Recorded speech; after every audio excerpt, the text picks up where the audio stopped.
ইয়া আইয়ুহাল্লাযীনা আমানু কু আনফুসাকুম, আল্লাহ তাআলা বলছেন ঈমানদারদেরকে বলছেন, কাফেরদের কিন্তু বলেন নাই। ইয়া আইয়ুহাল্লাযীনা আমানু, হে বিশ্বাসীগণ, ও ঈমানদারেরা। কত মহব্বতের ডাক! চিন্তা করে দেখেন, কোরআনুল কারীমের, যেমন আমাদের আবু সাঈদ ভাই হাফেজ, আমিও কিন্তু কোরআনের হাফেজ। আল্লাহ তাআলা ইয়া আইয়ুহাল্লাযীনা আমানু যতগুলো আয়াত আছে 88টা আয়াত আছে। কয়টা? খেয়াল করেন, 88 জায়গায় আল্লাহ ঈমানদারদেরকে ডাক দিয়েছেন। মারহাবা বলবেন না?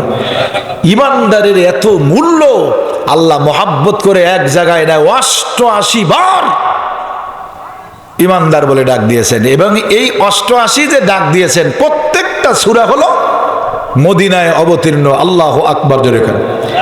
আমার রাসূল যতদিন পর্যন্ত মক্কা নগরে ছিলেন 13টি বছর, এই 13 বছরের একটা আয়াতও ইয়া আইয়ুহাল্লাযীনা আমানু বলে নাজিল করেন নাই। সব মদিনায় গিয়ে হয়েছে। আপনারা মিলাই দেখেন, আমি বললাম 88 বার।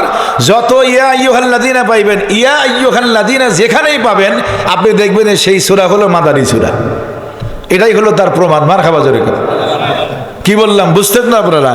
ইয়া আইয়ুহাল্লাযীনা আমানু যত জায়গায় আপনি পাবেন দেখবেন ওই সূরাটাই কি?